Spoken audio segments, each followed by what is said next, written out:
Welcome to the final assembly of your CO2 car. So once you have your wonderful car all nice and cut out and shaped, what you will do is you will go ahead and show Mr. Casper, ask him about being ready for final assembly, and then he'll let you pick your colors. First come, first serve. I think there's 5 different wheel colors. I have a red bag and a blue bag here. So when you take a look, you get a bag and it's filled with straw, 4 wheels, some axles back here, a CO2 cartridge, and some small parts I'll talk about in a second. So we don't need the straw. So when you get that, you can just give it to Mr. Casper. He'll actually store it for later activities. So I'm going to put this aside and show you a bag that's been taken apart.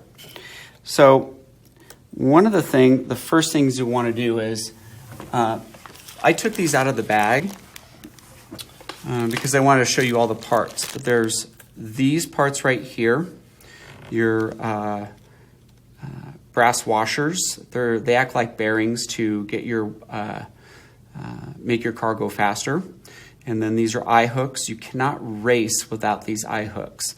They actually hook into the line that holds the car to the track. So no eye hooks, no race. And then you'll get these shiny silver, they're actually aluminum axles. And then the axles, I don't want to use these because they're actually very wide. Very long. I have some other axles that are actually shorter. So let me hold that against the background.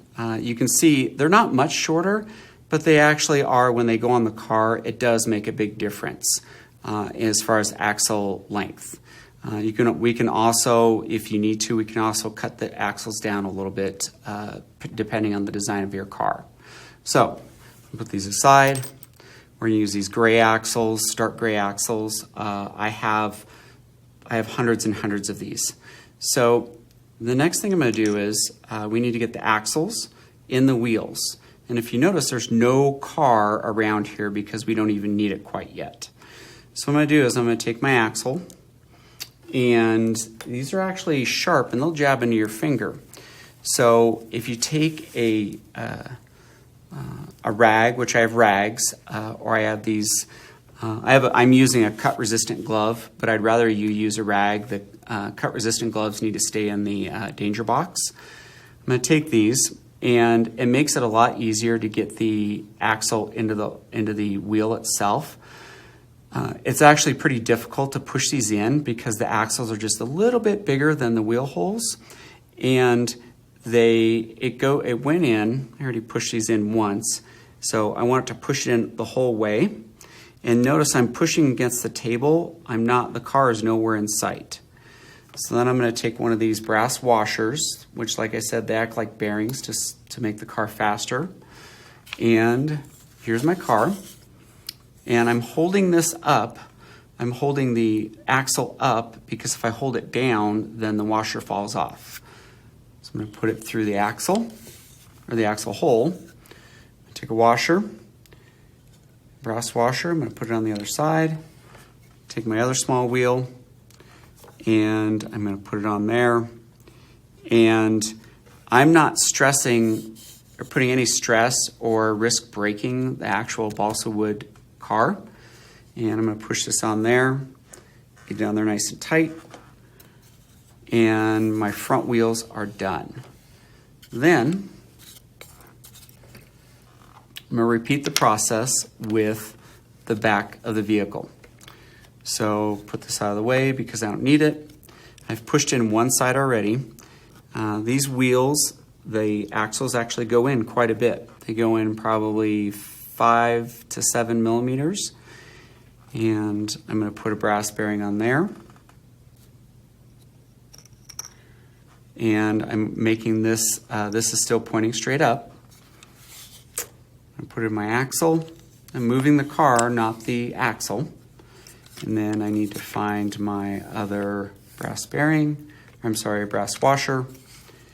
And I'm going to make sure everything's on there good. I'm going to take this, and I'm not holding my car. I'm holding my wheel, I'm pushing down there. And these go on a lot deeper than you would think. And then you can see that there's very little play in there as far as these go. There's a little more play in the front. I'm not sure why, but there is. It's probably because these aren't as deep. And then I'm not done yet. Remember I talked about the eye hooks? So there's 2 eye hooks. Remember, you can't race without these. You have to keep a really close eye on these. And what I did is I took a pen and I just pushed some holes in the center right beneath each axle. And then I am pushing them in. It doesn't take very much pressure to push these in. I should probably use my right hand. And you can see I'm hardly using any pressure at all. I push in. I like them to sink in a little bit. That way the wood kind of sneaks up on the side of the round part and it holds it in nice and snug. And then I put in my other one. I'm not pushing very hard at all. Not at all. Push it in here. I give it one more turn. I'm going to give it a little push. It gets a little tight at the end. And then there's my semi-complete CO2 car. I didn't use my file on the side right here. And one other thing. So I'm going to put this zoom out of the way. The last thing is this. The CO2 cartridge, that goes to Mr. Casper. He'll just keep a big box of these, and then when we're ready to race, he'll break them back out, and we'll go to town on these. And thank you for watching this video. Like I said, subscribe to my non-existent YouTube channel.